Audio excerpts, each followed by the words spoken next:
నమస్తే, welcome to ANN debate time. నేను మీ Lakshmi Nag Narahar Shetty. CM Revanth Reddy ప్రతిపక్షాలపై తీవ్రస్థాయిలో విరుచుకుపడ్డారు.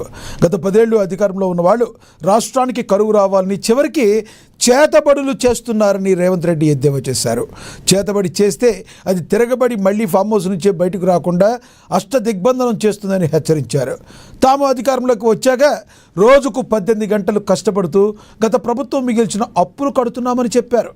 గత ప్రభుత్వం ఇచ్చిన డబుల్ బెడ్రూమ్ ఇళ్ళు ఎక్కడ ఉన్నాయో చెప్పాలని సవాల్ విసిరిన సీఎం ఇప్పుడు తాము క్యూర్ పరిధిలో తొలి విడతగా 1,00,000 ఇళ్ళు పేదల కోసం అద్భుతమైన ఎల్ఐజీ టవర్లను నిర్మిస్తున్నామని తెలిపారు.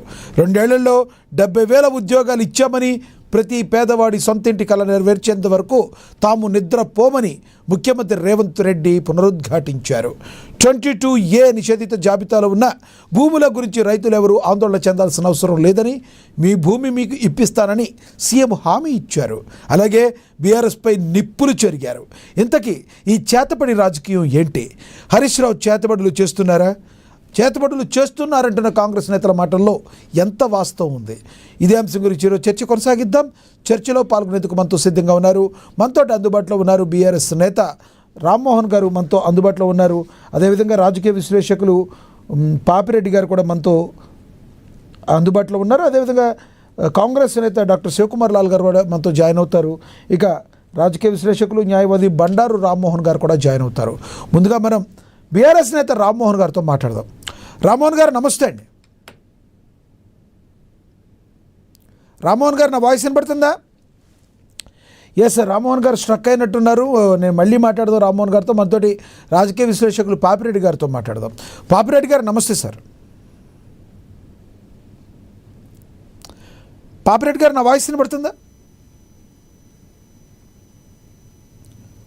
పాపిరెడ్డి గారు మ్యూట్లో ఉన్నారు, చూడండి, అన్మ్యూట్ చేయండి.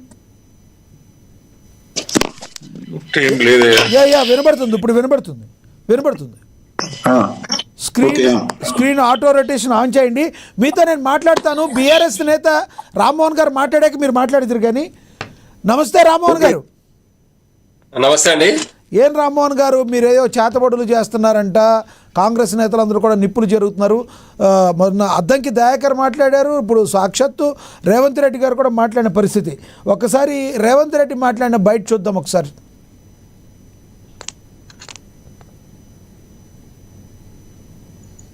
ఒక్కోసారి అల్లు నోట్ల శని ఉన్నది అన్నట్టు ఉంటుంది. కేసీఆర్ పరిస్థితి కదే. అన్నీ ఆయనకున్న అల్లు నోట్ల శని ఉండే ఆయన మింగేసాడు. ఇవాళ మింగనీకి అఘోర పూజలు చేస్తున్నారు.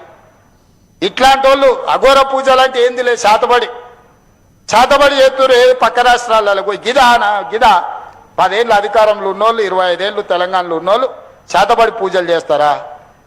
చేతబడి తిరగబడితే ఏమైతే తెలుసు కదా. బుద్ధి సక్క లేకపోతే చేతబడి కూడా తిరగబడుతుంది. అదే అవుతుంది.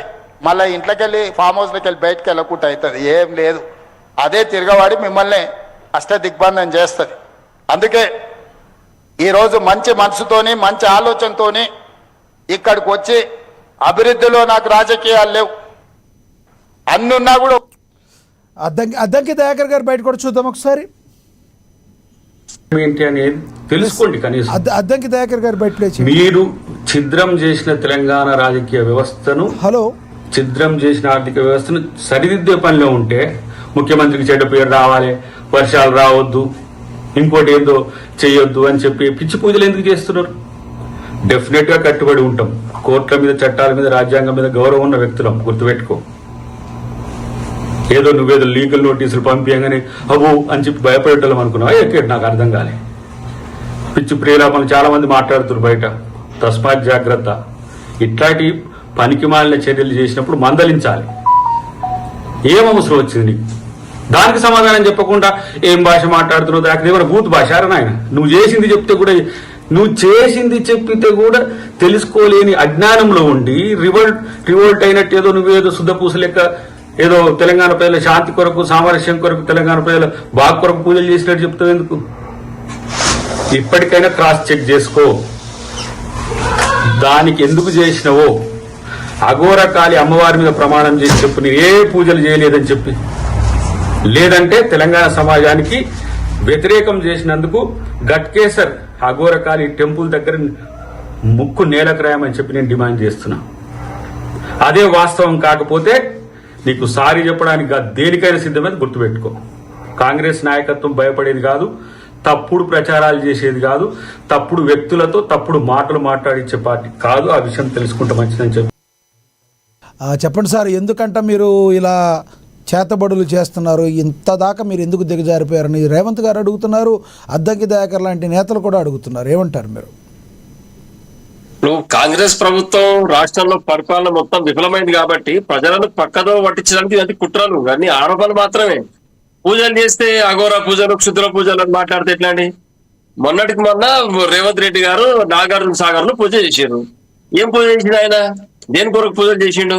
మరి ఆయన కూడా అధికారం అంతా నా చేతుల్లో ఉండాలి, మొత్తం మిగతాలంతా సర్వనాశనం కావాలి అన్ని పార్టీలు, నేను ఒక్కనే ఉండాలని పూజలు చేసిండా? మరి దేని కొరకు పూజ చేసిన ఆయన కూడా సమాధానం చెప్పాలి కదా. ఇట్లా ఏమంటారు అర్థం పర్థం లేని ఆరోపణలు కాంగ్రెస్ పార్టీకి చెందింది అంతా. ఎందుకంటే పరిపాలన మొత్తం భ్రష్టు పట్టిపోయింది కాబట్టి ప్రజలను దృష్టి మరల్చడానికి చిన్న సాకు పెట్టి దీనిపైన తీసుకోవచ్చు. ఒకటే మాట్లాడుతున్నారు, ఢిల్లీలో జరిగిన ధర్నాల పైన స్పందించిన మీరు మరి దీనిపైన జార్ఖండ్ లో జరుగుతున్న దానిపైన ఎందుకు స్పందించారని మాట్లాడినందుకు దీనిపైన ప్రజలను పక్కదో పట్టించడానికి ఈ మాటలు ఉన్నారు. ఏమైనా అర్థం ఉండాలి. ఒక ముఖ్యమంత్రి స్థాయిలో ఉండి అఘోర పూజలు చేసిండు, అఘోర పూజలు అంటే క్షుద్ర పూజలు, క్షుద్ర పూజలు అంటే చేతబడి, ఈ ఎవరిని ఎక్కడికి తీసుకుపోతున్నావు? చదువుకున్న వాళ్ళు, విద్యావంతులు అంటావు, మూఢనమ్మకాల పైన వ్యతిరేకంగా మాట్లాడాల్సింది పోయి నువ్వే చేతబడి చేసిరు, క్షుద్ర పూజలు చేసిరు, నువ్వే మాట్లాడితే తెలంగాణ సమాజం ఎక్కడ పోతుంది? ఇక ఏం చెప్పదలుచుకో తెలంగాణ సమాజానికి నువ్వు ముఖ్యమంత్రి హోదా నుండి ఇటువంటి మాటలు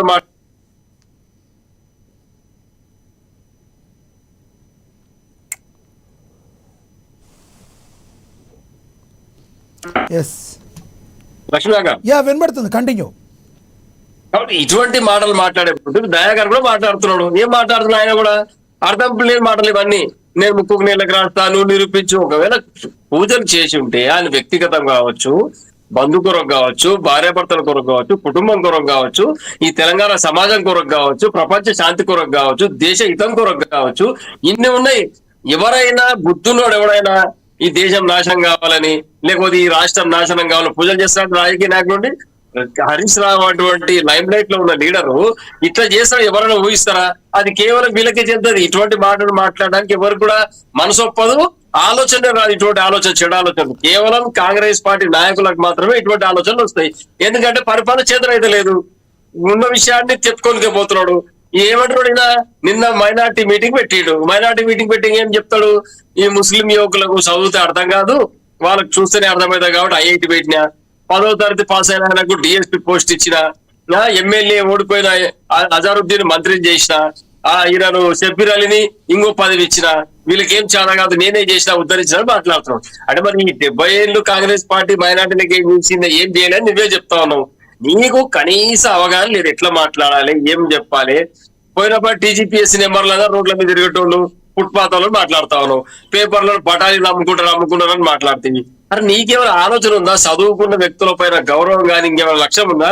ఈ రోజు పేపర్లో వచ్చింది ఏమంటున్నాడు, రోడ్లపై తిరిగేటోళ్ళు టీజీపీఎస్సీ మెంబర్లు అయింది. ఇది ఈయన ఆరోపణ. ఇగో అన్ని పత్రికల్లో దీంట్లో పేపర్లలో వచ్చింది. ఇటువంటి మాటలు ఈయన మాట్లాడతాడు. ముఖ్యమంత్రి స్థాయిలో ఉండి ఓ చదువుకొని టీజీపీఎస్సీ మెంబర్ గా ఉన్నోళ్ళను విమర్శించే సిస్టమ్ కూడా ఒక లైన్ ఉంటది. ఆ లైన్ దాటి ముఖ్యమంత్రి మాట్లాడితే నీ సహచర ఎమ్మెల్యేలు, సహచర మంత్రులు ఏం మాట్లాడతారండి? ఇది ఆయన చెప్పేది. పరిపాలన చేతనవ్వట్లేదు, కళ్యాణ లక్ష్మి షాదీ ముబారక్ ఆగిపోయింది, కోర్టులో కౌంటర్ అఫిడవిట్ దాఖలు చేస్తలేవు, తులం బంగారం ఇస్తాను అది ఇస్తలేవు, 2.5 ఇస్తాను ఇది లేదు, ఏ ఒక్క స్కీమ్ కూడా ఇచ్చే పరిస్థితి నీ దగ్గర లేదు. ఇవన్నీ కప్పిపుచ్చుకోవడానికి ప్రజల నుంచి తిరుగుబాటు స్టార్ట్ అయింది కాబట్టి ఈ కప్పిపుచ్చుకోనికి ఏం మాట్లాడుతున్నాడు? హరీష్ రావు క్షుద్రపూజ చేసిండు, తెలంగాణ సమాజం నాశనంగా కోరుకుంటున్నాడు, నువ్వు మాట్లాడుతా ఉన్నావు. గత ప్రభుత్వం లక్ష మెజార్టీతో గెలుస్తాడు హరీష్ రావు కూడా సవాల్ విసిరారన్న. మీరు డబుల్ బెడ్రూమ్లు ఎక్కడ ఇచ్చారు? ఇచ్చిన మేమైతే ఈ రోజున మరి అన్ని ఇస్తున్నాం, చెప్పిన మాటలు హామీలని అమలు చేస్తున్నామని చెప్తున్నారు. క్యూర్ పరిధిలో తొలి విడతగా 1,00,000 ఇళ్ళు ఇస్తున్నాము పేదల కోసం, అద్భుతమైన LIG టవర్లు నిర్మిస్తున్నామని చెప్తున్నారు. ఇప్పుడు పోయిన సంవత్సరం రైతులకు రుణమాఫీ చేస్తాను, మళ్ళీ మాట్లాడుతున్నావు 2 లక్షలు కాదు 3 లక్షలు చేస్తా అంటున్నావు.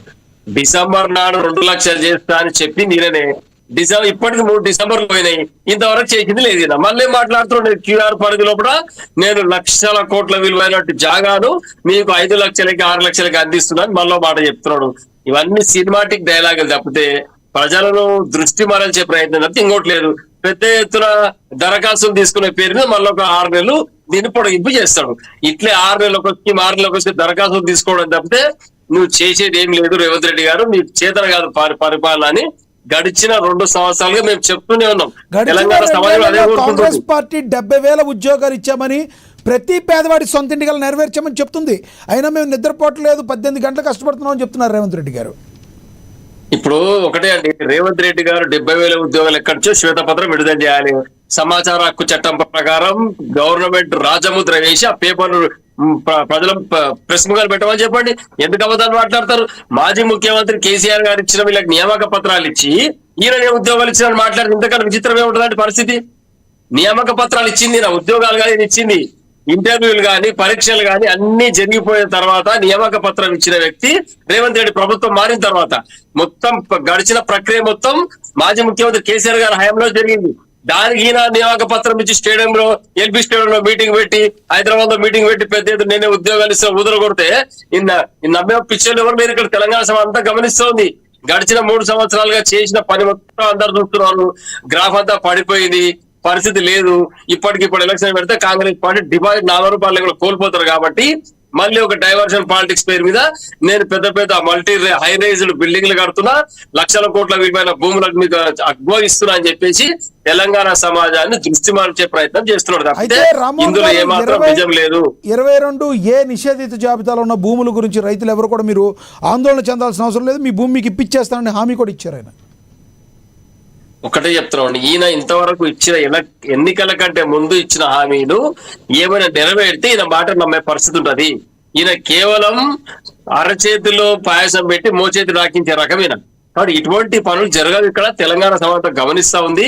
ఈయన ఒక్కటే చెప్తున్నామండి, కళ్యాణ లక్ష్మి షాదీ ముబారక్ ఆపేయాలని కోర్టు ఆర్డర్ ఇవ్వడం జరిగింది. ఈయనకి ఎందుకు ప్రభుత్వం తరఫున కౌంటర్ దాఖలు చేస్తలేడు?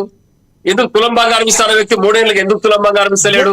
ఎందుకు మాట్లాడు అబద్ధాలు? ఎందుకు మాట్లాడుతున్నాడు? జరుగుతున్నాయని మీ అన్ని ఓన్లీ ఆరోపణలని ఖండిస్తున్నా కూడా మీ అధినాయకత్వం ఎవరైతే కేటీఆర్ గారు కావచ్చు, కేసీఆర్ గారు కావచ్చు, బయటకు వచ్చి ఎందుకు సమాధానం చెప్పలేకపోతున్నారు? సీఎం గారు చేసిన ఆరోపణలు మాత్రమే అయితే మీ అధినాయకత్వం ఎందుకు ఖండించలేకపోతుంది? ఎందుకు సమాధానం చెప్పలేకపోతుంది? ఒకవైపు కవిత గారు ఆవిడ చేసే మాటలకి, ఆవిడ అడిగే ప్రశ్నలకి మీరు సమాధానం చెప్పలేకపోతున్నారు. మీరు ఏ రకంగా సమాధానం చెప్పకపోతే ప్రజలు నిజం అనుకుంటారుగా? మరి సమాజం ఒకటి నానుడు తెలంగాణ ప్రాంతంలో కూడా రాజు బలవంతుడా, పిచ్చోడు బలవంతుడా, పిచ్చోడే బలవంతుడు. ఇష్టం వచ్చినట్టు మాట్లాడదు రేవంత్ రెడ్డి. ఎవరు చెప్పాలి సమాధానం ఆయనకు? ఇప్పుడు కేసీఆర్ గారు సమాధానం చెప్పినా ఈయన ఊరుకునే పరిస్థితి లేదు. కేటీఆర్ గారు చెప్పినా ఊరుకోడు. రేవంత్ రెడ్డి గారు మాట తీరేది. హరీష్ రావు గారు చెప్పినా అదే తెలంగాణ సమాజం మొత్తం కాదంటే ఇది అవునంటాడు. ఇలా కరెంటు పరిస్థితి ఏమున్నది? ఆ రోజు 3 గంటలే చాలన్నాడు. అదే పరిస్థితి తీసుకొచ్చిండు. తెలంగాణలో కరెంటు రాత్రి కూడా కరెంట్ లేదు. మేము 24 గంటల కరెంటు, మేము నాణ్యమైన కరెంటు మాజీ ముఖ్యమంత్రి గారు ఇస్తే ఈయన చేసిన పరిస్థితి ఏంటి? రైతుల పట్ల కరెంటు లేదు, మళ్ళీ 3 లక్షల రుణమాఫీ అంటాడు, నేను ఇల్లు కట్టిస్తా అంటాడు, నేను ఉద్యోగాలు ఇస్తా అంటాడు. అన్ని అబద్ధాలు. ఇదంతా కూడా యావత్ తెలంగాణ సమాజం నిశ్చితంగా గమనిస్తా ఉన్నది. మేధావులు, ఉద్యోగులు అందరూ కూడా గమనిస్తారు. వ్యాపారస్తులు కానీ, రైతులు కానీ అందరూ గమనిస్తున్నారు. ఎవరికి ఎంత అన్యాయం జరిగిందో చూస్తున్నారు. ఎరువులు ఇస్తున్నారు, ఎరువులు లేవు. ఈ రోజున కాంగ్రెస్ అత్యంత బలంగా వాళ్ళు ఇచ్చిన హామీల్లో రేషన్ కార్డులు ఏవైతే ఇచ్చారో, పేద ప్రజలకు సన్న బియ్యం ఏవైతే ఇచ్చారో, ఎన్ని ప్రజల గుండెల్లోకి వెళ్ళలేదని మీరు భావిస్తున్నారా? ఒక్కసారి మనం క్షేత్రస్థాయిలో పర్యటన చేస్తే అర్థమవుతుందండి. సన్న బియ్యం ఇచ్చిండా, రేషన్ కార్డు ఇచ్చిండా, ఎవరికి ఇచ్చుడు, ఏం జరుగుతుందో, రేషన్ కార్డు తీసుకుని పోతే ఏమవుతుంది అనేది అందరికి తెలిసిన విషయం. అది కేవలం ప్రింటింగ్ కొట్టి కార్డు ఇస్తున్నాను, దానికి సరిపోయిన మళ్ళీ సరుకులు ఇచ్చేది లేదు, వాళ్ళకి లబ్ధిదారులకు లబ్ధి చేకూర్చేది లేదు. ఎవరికి ఇచ్చారు రేషన్ కార్డులు? మేము కూడా ఇచ్చాం రేషన్ కార్డులు. మాజీ ముఖ్యమంత్రి కేసీఆర్ గారు చాలా మందికి రేషన్ కార్డు ఇచ్చిండ్రు. ఈయన ఏం చేస్తున్నాడు? కావాలి గుర్తింపు కార్డులకు పనికొస్తుంది రేషన్ కార్డు ఇచ్చే రేషన్ కార్డు. ఎందుకంటే సరుకులు లేవు, డిపోలకు పోతే బియ్యం దొరకవు. వాస్తవం ఎంత అక్కడ కేంద్రం వాళ్ళు కాదు. రామ్మోహన్ గారు, ప్రజలు చూస్తున్నారు. ఆయన రేషన్ కార్డులు ఎక్కడ ఇచ్చారండి? ఇవ్వలేదు. తర్వాత డబుల్ బెడ్రూమ్లు కూడా ఇస్తామన్నారు, ఇవ్వలేదు. రేషన్ కార్డులు కూడా ఇస్తామన్నారు. బీఆర్ఎస్ పార్టీ ఓడిపోవడానికి బలమైన కారణం డబుల్ బెడ్రూమ్లు కావచ్చు, దళితులకి డబుల్ బెడ్రూమ్లు కూడా మాక్సిమం ఇవ్వడం జరిగింది. లేదు లక్ష్మీ గారు అక్కడికి గమనించాలి మనం. రాజకీయ ఆరోపణ వేరు, వాస్తవం వేరు. క్షేత్రస్థాయిలో పర్యటన చేస్తే డబుల్ బెడ్రూమ్లు మాక్సిమం ఇవ్వడం జరిగింది.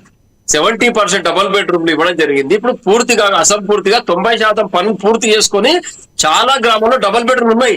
ఈ 3 సంవత్సరాలుగా ఈయన చేసింది ఏంటి? వాటికి కనీసం తలుపులు బిగించి రంగులేసి కూడా డబుల్ బెడ్రూమ్ ఎందుకు హ్యాండ్ ఓవర్ చేయలేకపోతున్నాడు మరి పేద ప్రజలకు? ఎందుకు అంటే కేసీఆర్ గారి పేరు వస్తుంది.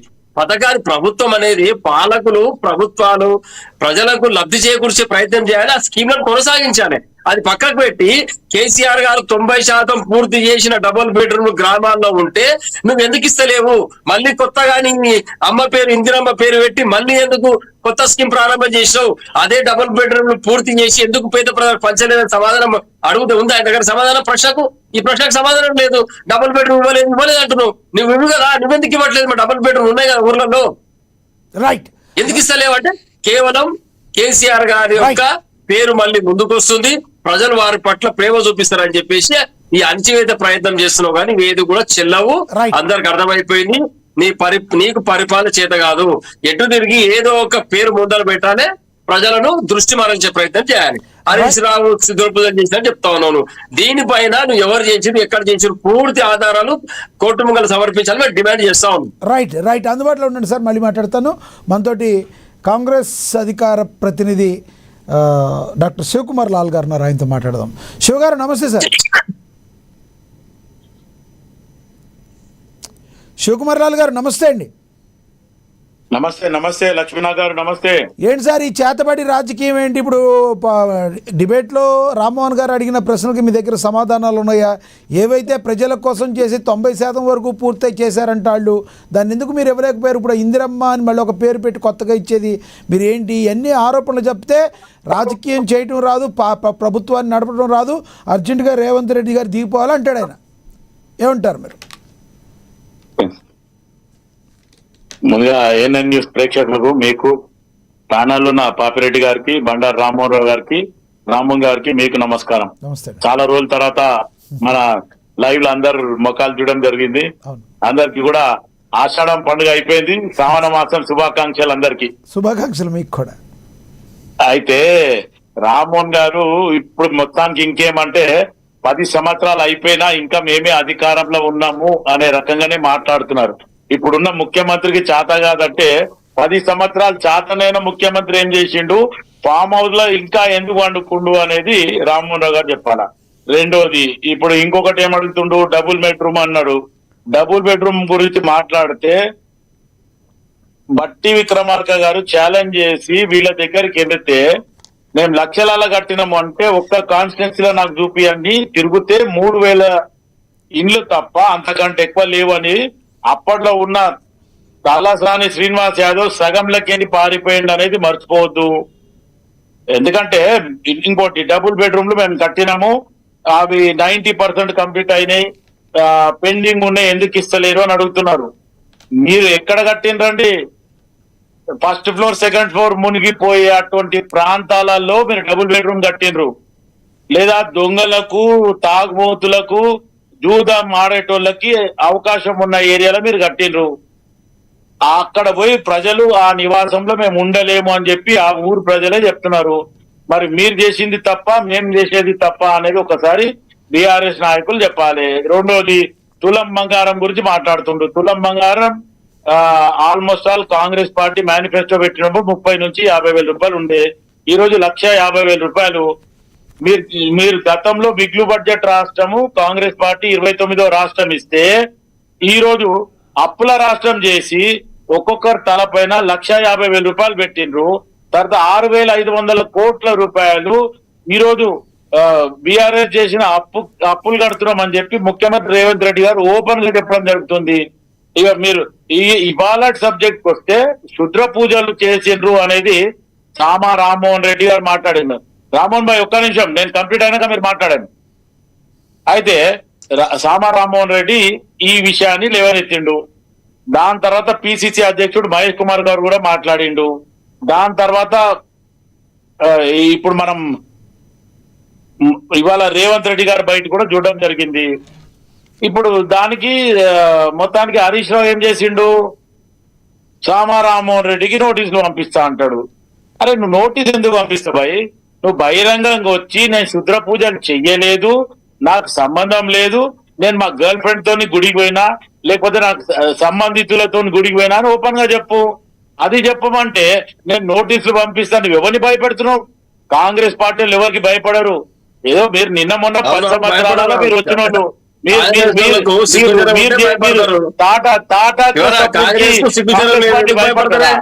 సిగ్గుశరం కాంగ్రెస్ పార్టీలు కూడా భయపడతారు. అది లేదు కాబట్టి భయపడరు, ఇష్టం వచ్చినట్టు మాట్లాడతారు. ఏమన్నది సిగ్గు శరము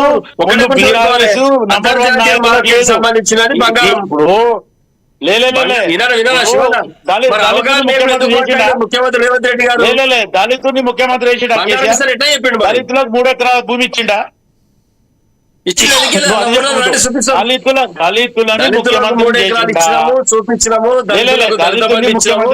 వాళ్ళ పట్ల కేసీఆర్ గారు కాబట్టి వాళ్ళ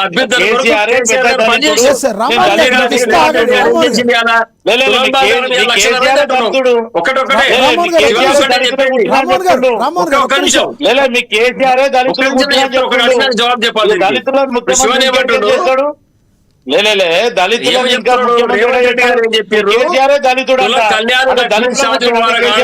తులం బంగారం శివన్ ఏమంటాడు?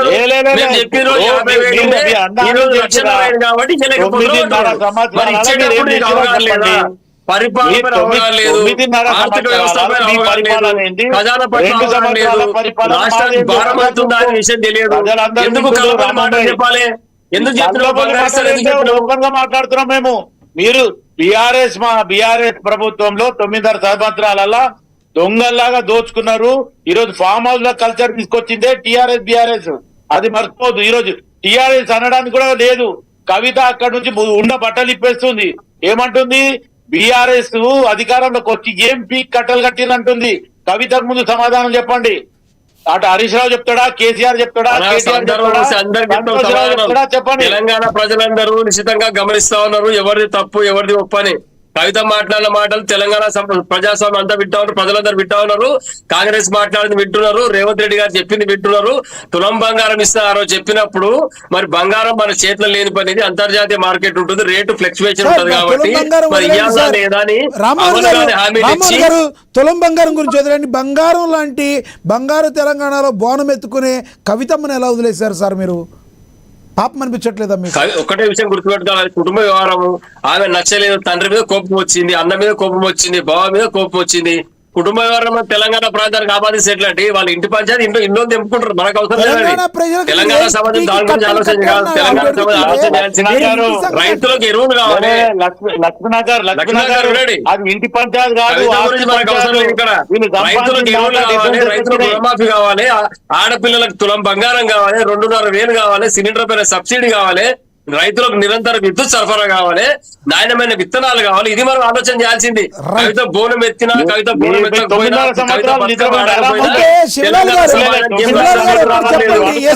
శివలాల్ గారు ఒక్కటి చెప్పండి, ఏంటి ఈ చేతబడి రాజకీయం? ఏంటి చేతబడులు ఘోర ఎందుకు వచ్చింది అసలు? నేను అదే చెప్తున్నా లక్ష్మీనాథ్ గారు. ఈ చేతబడి గోల హరీష్ రావు గారు క్రియేట్ చేసిండ్రు. హరీష్ రావు బయటికి వచ్చి నేను చేతబడి చెయ్యలేదు, నేను నా వ్యక్తిగతంగా పూజ చేసినా, లేకపోతే నేను బయట పోయినా, నేను మొత్తానికి లేకపోతే నాకు సంబంధితులను ఎవరినో తీసుకుపోయినా, లేకపోతే నా గర్ల్ ఫ్రెండ్ తోని దర్శనానికి పోయినా, ఏదో రకంగా ఒక మాట చెప్పాలా. ఆ మాట చెప్పకుండా నేను నోటీసులు పంపిస్తా అంటే ఎవడు భయపడతాడు? భార్యతో దర్శనానికి వెళ్ళానంటారు, మీరు గర్ల్ ఫ్రెండ్ తో అంటారు, మళ్ళీ అది కాంట్రవర్సీ అవుతుంది. మళ్ళీ అదే దాపరికం ఉంది కదా, అక్కడ దాపరికం ఉంది కాబట్టే చెప్తున్నా. నువ్వు భార్యతో వెళ్తే బహిరంగంగా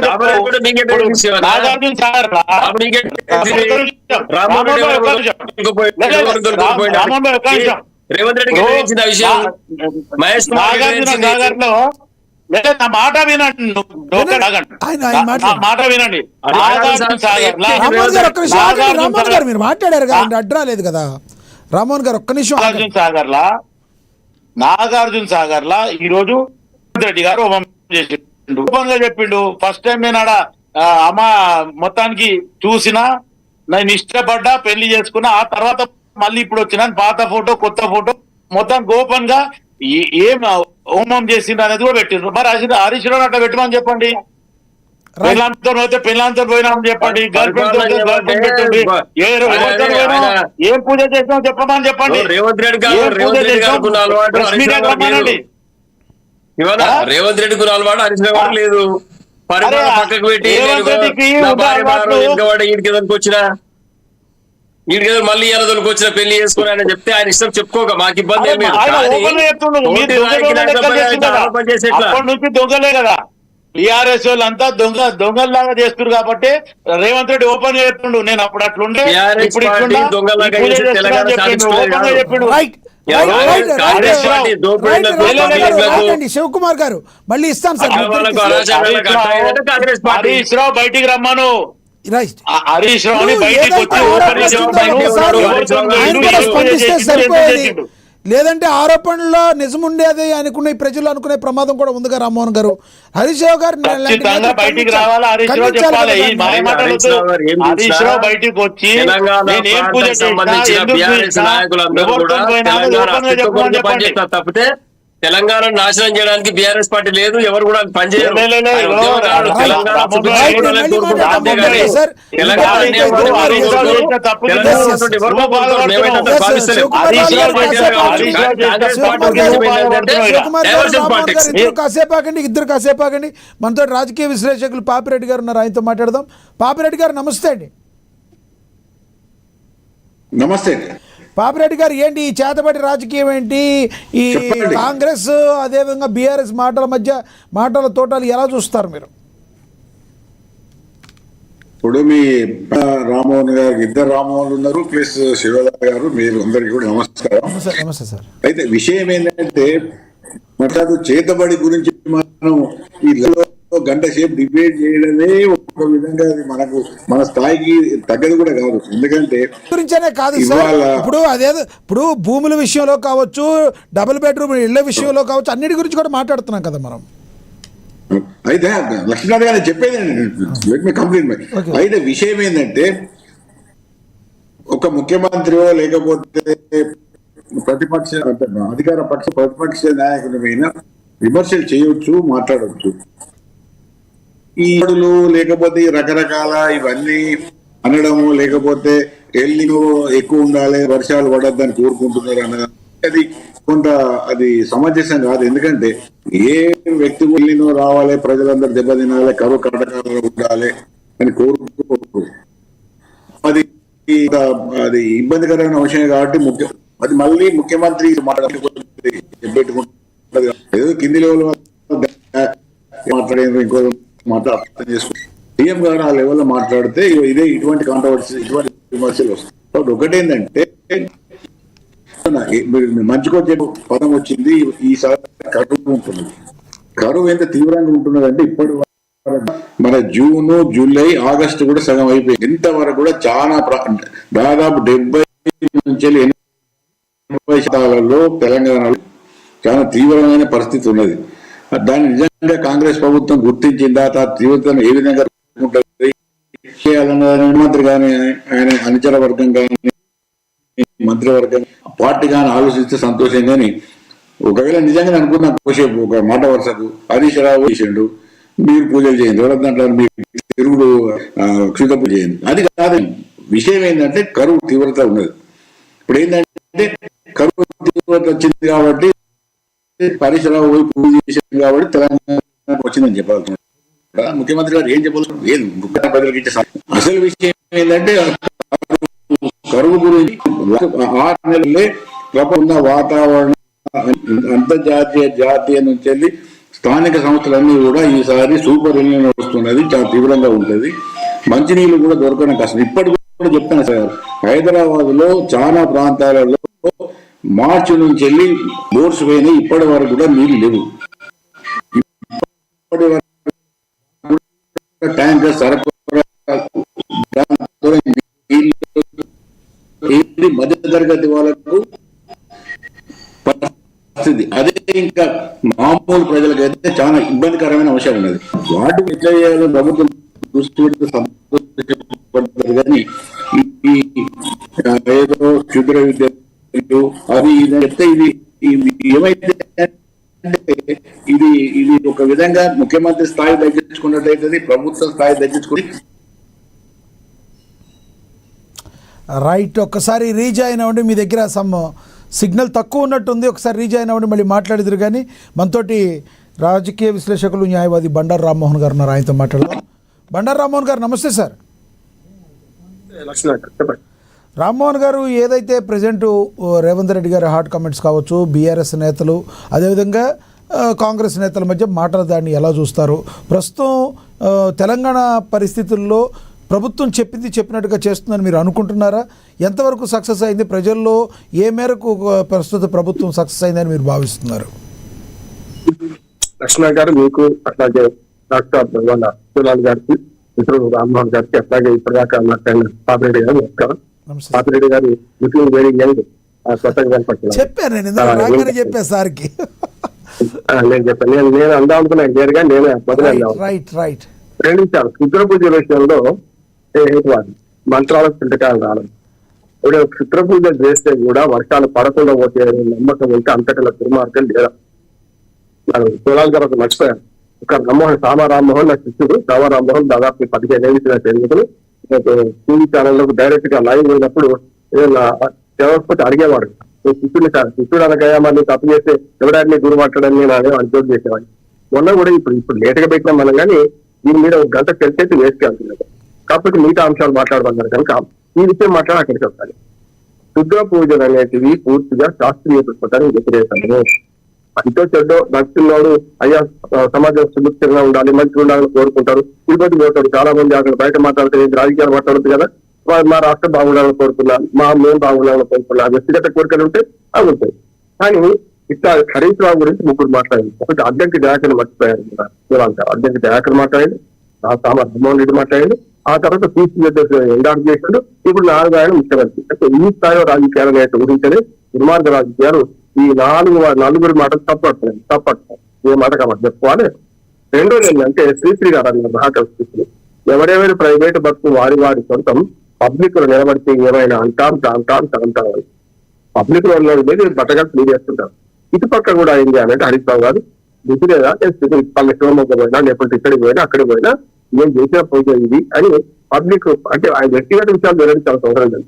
కానీ వాళ్ళు అంటున్నారు కనుక చెప్పాలి. నేను రామ్మోహన్ అది మన ఈ రామ్మోహన్ రెడ్డిని సాక్షిగా అడిగాను. నేను ఆయనకు కట్ అయింది కానీ ఆయన సమాధానం ఇవ్వలేదు.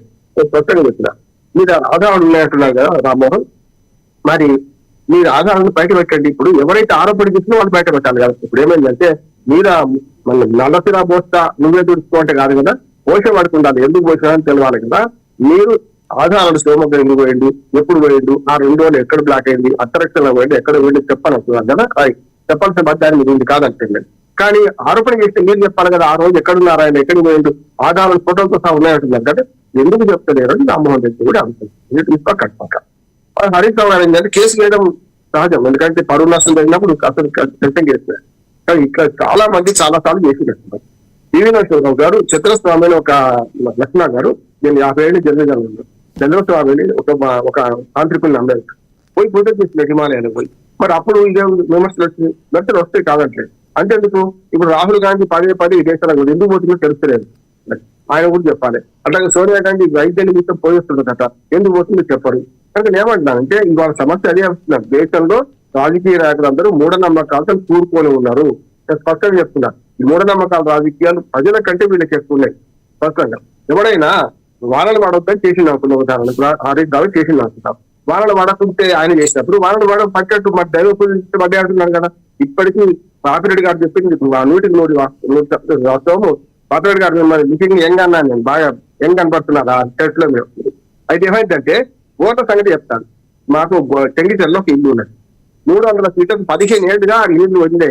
ఒక్క నెల ఖాళీ ఉన్నది, 300 ఫీట్ల బోర్లన్నీ పోయినాయి. ఇప్పుడు దాదాపు కాలనీలో 81 ఇల్లు ఉంటే 30 మంది ఇప్పటికీ బోర్లు వేసుకున్నాం.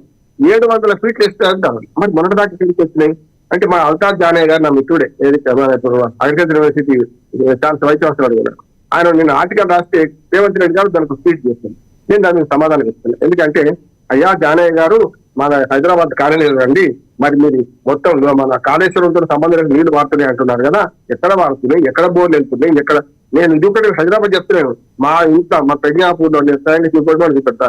మొన్న ఎండాకాలం కన్నా ముందే, ఇంకా ఎండాకాలం రాకముందే, వెళ్ళిన రాకముందే 2 బోర్లు వేస్తే 500 ఫీట్ తోటి 600 ఫీట్ వస్తే ఒక్క చుక్క నీరు వాళ్ళే. ఆఖరికి ఇంటి వల్ల కూడా లేకుంటాయి. ఎందుకంటే ఇది భూగర్భ జలాలు అడగంటే మరి ప్రభుత్వం చేయాల్సింది ప్రజలలో మనకు శాస్త్రీయ దృక్పథం పెంచాలన్నా లేకపోతే ఈ దుర్మార్గ మూఢనమ్మకాలు పెంచాలన్నా?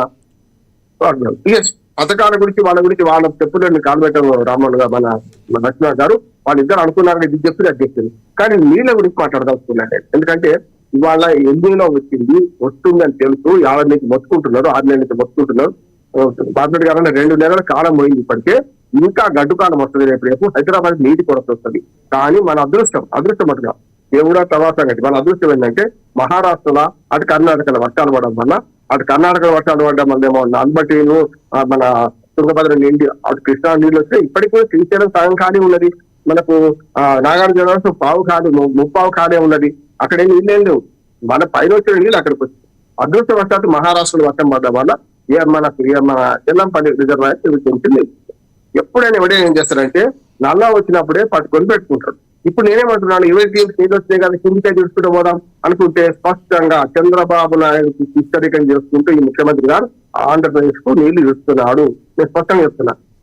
కన్నేపల్లి పంప్ హౌస్ నడిపిస్తే ఏది మేడిగడ్డ దగ్గర ఒక్కగా మనకు ఒక గేట్ దించకుండానే నడిపిస్తే పైకి వస్తాయి, పైనుంచి పైకి వస్తాయి, ఎల్లంపల్లికి నడిపిస్తాయి. సరే ఎల్లంపల్లి ఎన్నిది కదా నేనేమంటున్నాను అంటే వచ్చిన నీళ్ళు వచ్చి పక్కన అవన్నీ పక్కన పెట్టారు. ఎల్లంపల్లి నీళ్ళను డైరెక్ట్ ఎత్తిపోయింది. ఇవాళ 3 ఖాళీ ఉన్నాయి కదా 140 టీఎంసీలు మనం తిరిగి నిలుపుకోవడానికి అవకాశం ఉన్నది. ఎల్లంపల్లి మిడ్మారెడ్ నీళ్ళు మిడ్మారెడ్ నుంచి మీరు అన్నపూర్ణ సాగర్ నింపండి, అన్నపూర్ణ సాగర్ నుంచి రంగనాయక సాగర్ నింపండి. అవి 3-4 టీఎంసీలే. పెద్దది 50 టీఎంసీలు మనం సాగర్, తర్వాత 15 టీఎంసీలు మీకు కొండపోచమ్మ, తర్వాత 10-12 టీఎంసీలు బస్తాపురం. ఇది నింపుకుంటారు. వచ్చిన నీళ్ళు వచ్చినట్టు కనీసం ఆపండి. రేపు అదే నిడకాలం చాలా కష్టపడేది. ఎప్పుడు కూడా ప్రభుత్వ అధికారులు ప్రభుత్వానికి చాలా ముందు చూపు ఉండాలి. వచ్చినే కనుక ఇప్పుడు కిందికి ఇస్తాం ఎల్లంపల్లి ఏంటిది కదా అని చూపెట్టడం కాదు.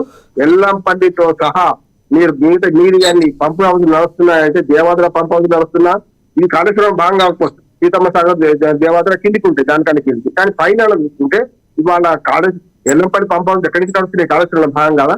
అట్లానే సరస్వతి బారి పైన కూడా పంపు హౌజ్ నడుస్తున్నాయి కదా, అవన్నీ కాళేశ్వరం భాగం కదా. కాళేశ్వరం అంటే మీడియా కూడా లక్ష్మణ్ గారు దుర్మార్గంగా తప్పు చేస్తున్నారు. మంచి చెడు అందాం. కాళేశ్వరం అంటే ఆ 3 బ్యారేజ్ పెడుతున్నా. నేను ఇంకో మాట చెప్తున్నాను, ఇప్పటికి 6 లేదు 2 లేదు కొడుకుని సోలింగం అన్నట్టు అమిడిహట్ నుంచి కట్టి ఒకటే ఏం డిక్ లేకుండా వచ్చేస్తే ఇప్పటిదాకా నమ్మవానికి కాంగ్రెస్ నాయకుడు అట్లా వస్తున్నాయా? ఇప్పుడు ఏమంటారు కొత్తగా అమిడిహట్ దగ్గర 150 మీటర్లు కడతారట. అక్కడ ప్రభుత్వం ఇక్కడ ప్రభుత్వం ఒకటే కాంగ్రెస్ ప్రభుత్వం ఉన్నప్పుడు తిప్పలేదు కానీ 150 148 కూడా పూర్తి పడ్డ వేసుకున్నారు. ఇంకో మాట ఏంటంటే ఒక్క కుండీలో తీసుకొచ్చి విడిచిపెట్టి మనం మీదకి ఎత్తుకొస్తారు. ఈ ఎక్కువ ఏమన్నట్టు కాళేశ్వరం ప్రాజెక్ట్ ఎక్కువ అన్నట్టు మేడిగడ్డ బదులు తమిళనాడు కాడ కట్టాలి కాళేశ్వరం మంచిదే. మరి కుండీలో ఎట్లా కట్టిందే ఉన్నది. మధ్యన ఒక్క అన్నారం ఎక్కువైందా? ఏం మాట్లాడుతున్నారు వీళ్ళు? స్పష్టంగా చెప్తున్నారు కాళేశ్వరం ప్రాజెక్ట్ నీళ్ళే ఇవాళ మంచి చోటు పంటలకు వస్తున్నాయి. ఇక భూగర్భ జలాలు ఎండిపోవడం వల్ల బోర్లని పోయినాయి. ఇప్పటికీ పత్తి పంట వేసిన వాళ్ళు మన మగ్గులు నీళ్లు పోసుకొని వాళ్ళు సాగుకునే పరిస్థితి వస్తున్నారు. ఇవి ఆలోచించకుండా చేస్తే కష్టం. మరి వర్షాలు పడ్డాయి కదా, మరి ఏ మంచి పూజలు చేస్తే వర్షాలు పడ్డాయి? తప్పుడుగా కరణించుకుంటే వర్షాలు పడ్డాయి కరెక్ట్. కానీ ఇక్కడ ఆగద్దు. రేపు పొద్దున ఎల్లంపల్లి నీళ్లు ఇంకా అయితే అడగంటే పైన నీళ్లు ఇప్పటి మనం ఎల్లంపల్లి ఎండిపోతుంది, కడెం ప్రాజెక్ట్ నుంచి ఎండిపోతుంది. పైకి రావాలంటే మనకు హైదరాబాద్ కు నీటి కొరత వచ్చే ప్రమాదం ఉన్నది. దయచేసి దూరదృష్టితో ఈ ప్రభుత్వం ఏం చేయాలంటే వచ్చిన నీళ్లు ఎత్తిపోయాలి. ఎల్లంపల్లికి వచ్చి ఆ కింది నీళ్లు కూడా వర్షాలు పడ ఇంకో 10 రోజులు మళ్ళీ మొదటికి వస్తుంది కదా. అంతా ఈ 15 రోజులు కాగానే కింద ఏదైతే కన్నేపల్లి పంప్ హౌస్ నడిపియాలి, అన్నారములు అక్కడ సగం నీళ్లు నింపాలి, వాటిని చేయాలి. ఎన్డీఎస్ఏ రిపోర్ట్ వచ్చేదాకా వచ్చేదాకా అమావాస్య ఆగదు. నీళ్ల కొరత ఉన్నది కనుక ఈ ప్రభుత్వం పనిచేయాలి. లేకపోతే కష్టం. ఒక్క మాట ముగిస్తాను. గతంలో మిషన్ కాకతీయ ఇవాళ చెరువుడని బాగుపడే కట్టడి మన్నెత్తుకోవడం లేడు. రెండోది మిషన్ భగీరథ, వాళ్ళ మంచి చెడు నీళ్లు వస్తున్నాయని మిషన్ భగీరథతో వస్తున్నాయి. ఈ 2 కూడా సోర్స్ ఎక్కడి ఎల్లంపల్లి కాంగ్రెస్ వాళ్ళని కట్టవచ్చు. కానీ కొట్టుకపోయింది కదా, మిడ్ బ్యాండ్ కొట్టుకపోయింది కదా. కొట్టినప్పుడు మరి కొట్టుకపోయినప్పుడు బాగా చేసుకుంటా లేక విడిచిపెట్టిందా? ప్రభుత్వాలు శాశ్వతం లక్ష్మణ్ గారు, పార్టీలు శాశ్వతం కాదు. ఆనాడు 15 వాళ్ళు చేయొచ్చు, 3 ఏళ్ళు బిల్ చేస్తుండొచ్చు. కానీ ప్రభుత్వాలు శాశ్వతమైన పనులు చేయాలి తప్ప ఇటువంటి పనులు చేస్తే అతి త్వరలో పెద్ద కరువు వచ్చే ప్రమాదం. ఈ సంవత్సరం వర్షాలు పడవు. ఇదేదో అదృష్టవశాత్తు కొన్ని వచ్చినాయి కానీ ఇప్పటికైనా రోజుకు 1,00,000 క్యూసెక్కులు కిందకి వెళ్ళిపోతున్నాయి. ఇంకొక మాట చెప్తాను నేను, రేపు పొద్దున GRMB మీటింగ్ 18th నాడు ఉంది. ఈ GRMB మీటింగ్ లో కనుక కాంగ్రెస్ పార్టీ గట్టిగా అడ్డుకోకపోతే ఇంకా పెద్ద ప్రమాదం ఉంది. KRMB మీటింగ్ నిన్న ఉండే అది పోస్ట్పోన్ అయింది.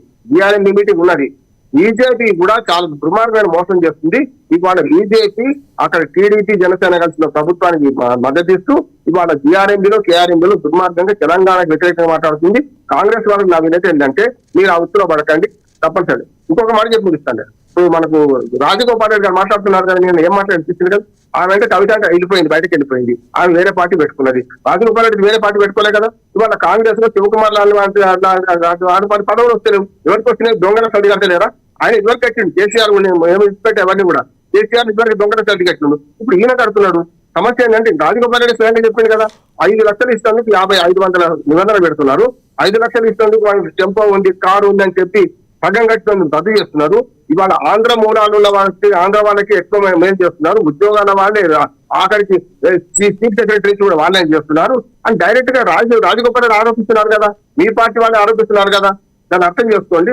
స్పష్టంగా చెప్తున్నాను, ఈ కాంగ్రెస్ ప్రభుత్వం ఈ 2.5 ఏళ్ళుగా మంచి పని చేయలేదంటే, నేను చెప్పిన అన్ని చేస్తే మంచి పని తెప్పిస్తున్నాను. ప్రజలు గమనిస్తున్నారు. ఇవాళ కాకపోతే రేపు అలాంటి వాళ్ళకైతే పార్టీలు లేవు కదా. రైట్. ఎస్ పాపిరెడ్డి గారు, మీరు కంటిన్యూ చేసి కంక్లూడ్ చేయండి సార్. ఒకటి లక్ష్మణ్ గారు, ఒక బండారు రామ్మోహన్ గారు కుండ బద్దలు కొట్టినట్టు కరెక్ట్ చెప్పిండు. దానిలో ఏం అనుమానం లేదు. ఒకటేంటంటే, నేను అందరికి శివలాల్ యాదవ్ గారు కానీ, ఆ టీఆర్ఎస్ ప్రతినిధి రామ్మోహన్ గారు కానీ, మిగతా రాజకీయ ఎవరు ఉన్నప్పుడు ఒకటే విషయం ఏంటంటే, ఫస్ట్ టైం ప్రపంచం అంతా భయపడుతుంది. సూపర్ ఎలిమినేట్ అంటున్నారు.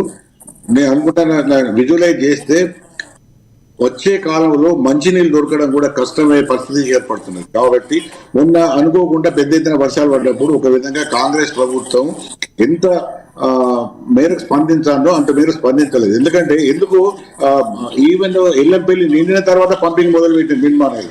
అంతకుముందే ఊహించి ఇదంతా ప్లాన్ చేసుకొని చేయాల్సింది. ఎందుకంటే ఎల్లిని వస్తుందని చాలా రోజుల ముందు నుంచి చెప్తాను కాబట్టి సరైన ప్రణాళిక చేసుకోలేదు. రెండోది ఏంటంటే, ఇప్పుడు అదే కన్నెపల్లి పంప్ హౌస్ దగ్గర మేడిగడ్డ ప్రాజెక్టు సంబంధం లేకుండానే పంప్ హౌస్ నీళ్లు వచ్చినాయి. పంపింగ్ చేసి కళాశ అన్నవరం నుంచి సుందీలకు వేస్తే కనీసం ఒక 20-25 వాటర్ ఆగేది.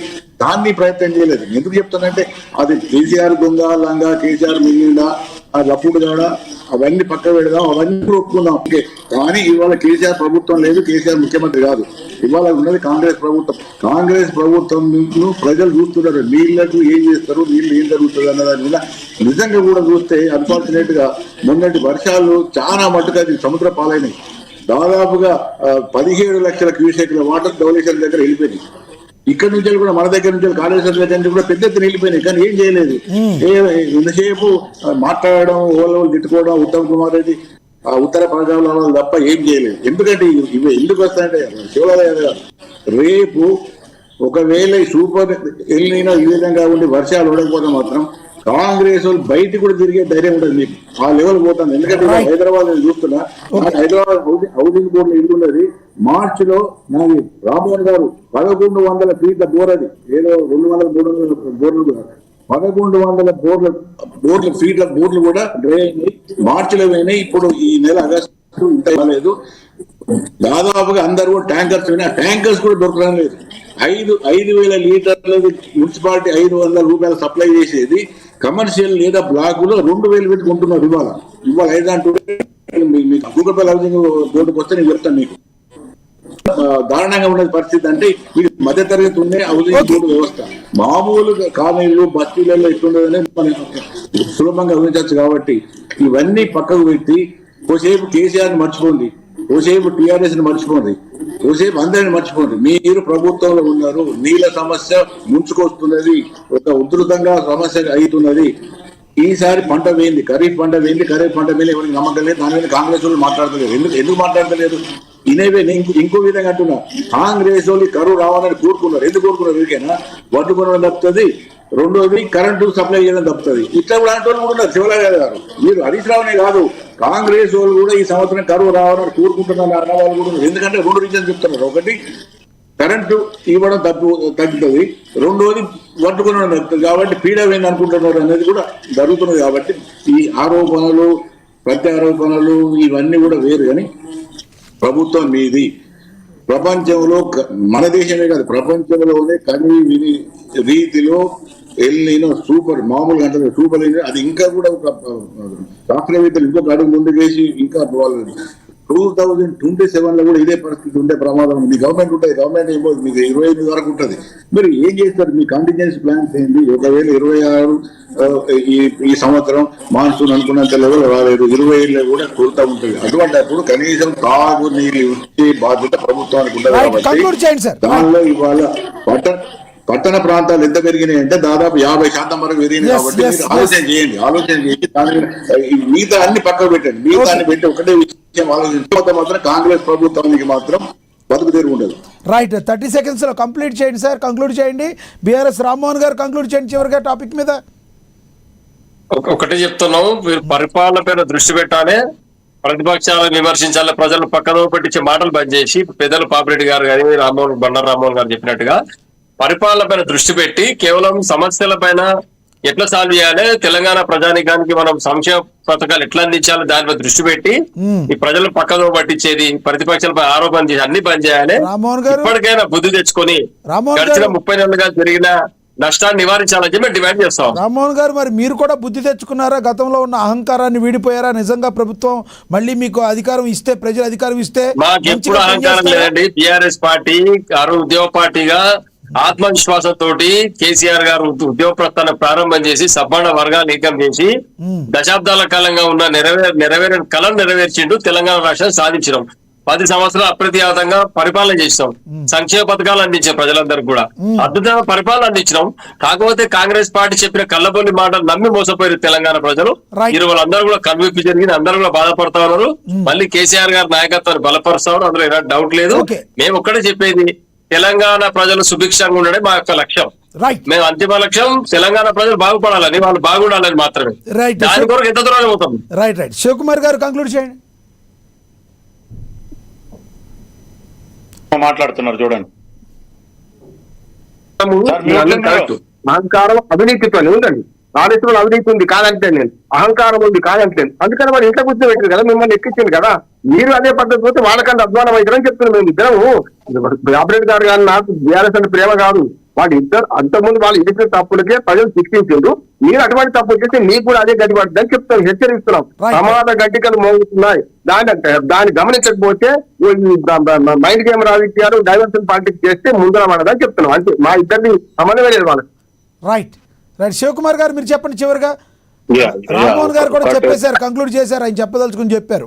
మీరు చెప్పి చెప్పండి. రైట్, నేను కూడా ఏమంటున్నంటే, ఇప్పుడు ప్రస్తుతానికి బండారు రామ్మోహన్ రావు గారు కానీ లేకపోతే అనలిస్ట్ పాపిరెడ్డి గారు చెప్పినట్టు బీఆర్ఎస్ వాళ్ళు ముందు వాళ్ళ అహంకారం పక్కన పెట్టేయాలి, ప్రజలకి మేలు జరిగేలాగా. లేకపోతే కాంగ్రెస్ పార్టీ గతంలో రేవంత్ రెడ్డి గారు ఓపెన్ గా చెప్పిండు ఏమని, 10 సంవత్సరాలు నువ్వు ముఖ్యమంత్రిగా ఉన్నావు, రాజకీయ అనుభవం ఉంది, బయటికి ఫామ్ హౌస్ లకి బయటకు వచ్చి మీ అనుభవం కూడా మాకు చెప్పుండి అని చెప్పి రేవంత్ రెడ్డి గారు చెప్పిండు. కానీ ఈ రోజు కేటీఆర్ ఒక మాట మాట్లాడతాడు, హరీష్ రావు ఒక మాట మాట్లాడతాడు.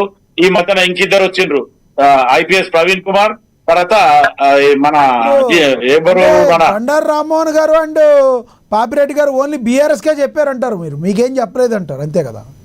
నేను ఎందుకు చెప్తున్నా అంటే, వాళ్ళు ఇప్పుడు ఇంకొక మాట మాట్లాడిండ్రు. ఇప్పుడు బండారు రామ్మోహన్ గారు 10 సంవత్సరాలు వాళ్ళు చేసిన అహంకారానికి, వాళ్ళ దోపిడికి వాళ్ళని పక్కన పెట్టిండ్రు. మీరు ఇప్పుడు దాన్ని సంస్కరణలు మార్చండి, మీరు అభివృద్ధి చేయండి, వాళ్ళలాగా మీరు చేయొద్దు అన్నాడు. ఎస్, కానీ నేను రిసీవ్ చేసుకుంటున్నాను కూడా. నేను చెప్తున్నా, మనం లైవ్ లో ఉన్నాం కాబట్టి రేపు ముఖ్యమంత్రి అయినా మంత్రులైనా దీన్ని దృష్టిలో పెట్టుకొని గతంలో చేసిన పాలనకి మన పాలనకి మార్పు ఉండాలి, మార్పు కావాలి, కాంగ్రెస్ రావాలి అన్న నినాదానికి మంచి పేరు తీసుకురామని చెప్తుంటూ ఆ రకంగానే ముందుకు నేను చెప్తాను. ఇంకొక మాట, ఒకటే మాట చెప్తాను. గాంధీ గడ్డి డైరెక్ట్ పార్లమెంట్ రావు సార్, నేను చెప్తున్నా. ప్రజలు ఏం చేసి వాళ్ళు గెలిపించారు, మీరు గెలిపించారు మిమ్మల్ని. ఇప్పుడు గాడిద గడ్డి వేసింది కనుక మాకు బరే బాగా వస్తున్నాయి ఎట్లా? వాళ్ళు విడిచిపెట్టారు, వాళ్ళు దిగిపోయిన పంచాంగం అయిపోయింది. మీరు చేయండి అంటున్నారు సార్. 100% మీరు చెప్పిన దాంట్లో వెనుకకి తగ్గేది ఏం లేదు. ఎట్టి పరిస్థితుల్లో అభివృద్ధి పరంగానే ఆలోచిద్దాం.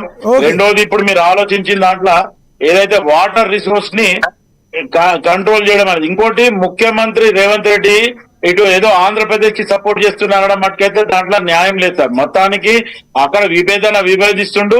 ఒకవేళ గురు శిష్యుల సంబంధం ఏమైనా ఉంటే లేకపోతే పాత పార్టీలు ఉన్న సంబంధం ఉంటే అది ఉంటుండొచ్చు, నేను కాదంటలే. కానీ అక్కడ తెలంగాణకు వచ్చే వాటాల ఆంధ్రప్రదేశ్ కి సపోర్ట్ పెడుతూ కాంగ్రెస్ పార్టీ, తెలంగాణ కాంగ్రెస్ పార్టీ ఎట్టి పరిస్థితుల్లో చేయదు. ఆ మాటకి ఎవరు పోరు. రైట్ రైట్ ధన్యవాదాలు. మీ అభిప్రాయాన్ని తెలియజేసినందుకు బండారు రామ్మోహన్ గారు ధన్యవాదాలండి, పాపిరెడ్డి గారు ధన్యవాదాలండి, డాక్టర్ శివకుమార్ లాల్ గారు ధన్యవాదాలండి, బీఆర్ఎస్ రామ్మోహన్ గారు మీ యొక్క అభిప్రాయం తెలియజేసినందుకు. ఏది ఏమైనప్పటికీ కూడా తాము ప్రభుత్వం సంక్షేమ పథకాలు ఏదైతే ప్రజలకు ఇచ్చిన హామీలన్నిటికీ కూడా కట్టుబడి ఉన్నామని, కేవలం ప్రజల కోసం ప్రజల కొరకు పనిచేస్తున్న ఏకైక పార్టీ కాంగ్రెస్ పార్టీ అని సీఎం రేవంత్ రెడ్డి తెలిపారు. ప్రతిపక్షాలపై తీవ్ర స్థాయిలో విరుచుకుపడ్డారు. గత 10 ఏళ్ల అధికారంలో ఉన్న వాళ్ళు రాష్ట్రానికి కరువు రావాలని చివరికి చేతపడి పూజలు చేసేయడానికి రేవంత్ రెడ్డి ఎద్దేవా చేశారు. బీఆర్ఎస్ దిగజారిపోయిందని, చేతబడి చేస్తే అది తిరగబడి మళ్ళీ ఫామ్ హౌస్ నుంచి బయటకు రాకుండా అష్టదిగ్బంధనం చేస్తుందని హెచ్చరించారు. తాము అధికారంలోకి వచ్చాక రోజుకు 18 గంటలు కష్టపడుతూ గత ప్రభుత్వం మీకు ఇచ్చిన అప్పులను కడుతున్నామని చెప్పారు. చూడాలి రానున్న రోజుల్లో ఏ రకంగా కాంగ్రెస్ పార్టీ మరింత ముందుకెళ్తుందో, అసలు ప్రజలు ఏమనుకుంటున్నారో తెలియాలంటే మరి కొంతకాలం సమయం పడుతుంది. ఇది వాళ్ళ స్పెషల్ డిబేట్. చూస్తూనే ఉండండి. నమస్తే.